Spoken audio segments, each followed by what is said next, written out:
si je devais jeter tout ce que j'ai fait, parce que ça m'arrive parfois de me dire, bon, je dois tout jeter, parce que là maintenant il faut écrire une chose.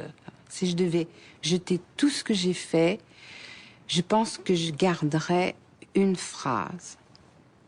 C'est une phrase qui clôt le poème qui s'appelle « Les 7 fenêtres ». C'est dans un livre qui s'appelle « Les écrits de l'eau ». Là, il y a un vers. Et ce vers, il dit « Tout ce que je sais m'ignore ». Les Prix du Québec, en collaboration avec Hydro-Québec, sont fiers de vous présenter Madame Suzanne Jacob, lauréate 2008 du prix Athanase David pour la littérature.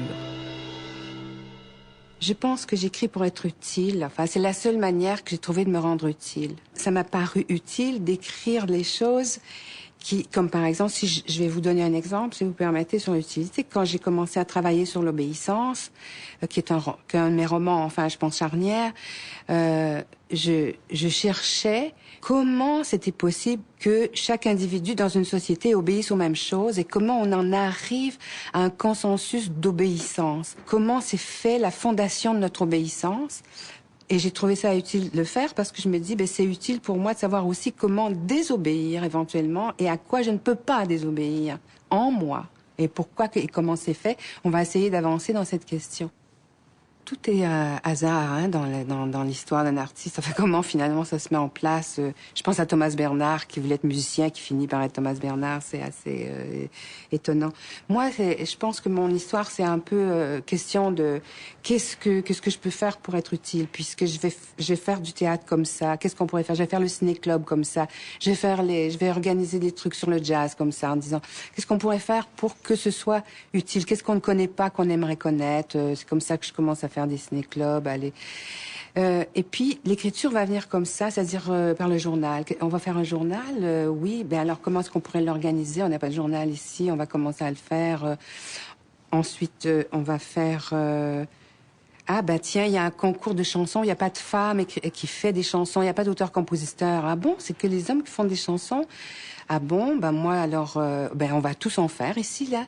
Donc on dit les collectes là, c'est très ouvert, c'est un petit collège où c'est très très ouvert avec des femmes super intéressantes qui dirigent ce collège. Dire ah ben bon alors on se fait ça. Alors on va se séparer à tâches à quelques-unes. Tout le monde va écrire soit des textes, soit de la musique, soit les deux, une musique, un texte. Et moi je vais les interpréter là sur la scène et on gagne à ce moment-là. Et j'ai gagné d'aller chanter une semaine dans une boîte à chansons à Trois-Rivières. C'est comme ça que la chanson arrive et que elle se lit lentement à l'écriture.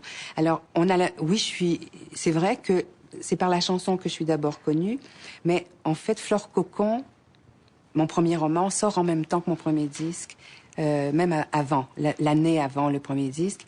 Et c'est par la chanson qu'on va lancer Flore Cocon, en fait, que ce premier roman va arriver en place. Donc c'est assez simultané, tout ça. Les langues disparaissent, vous savez. Les langues meurent. Ça écrit ça dans Les Fugueuses. Il y a un personnage qui est très inquiet parce qu'elle découvre qu'il y a beaucoup de langues mortes.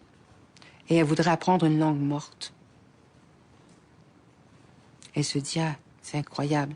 La langue que je parle un jour sera morte. Oui, mais pas la littérature. Elle va pas mourir.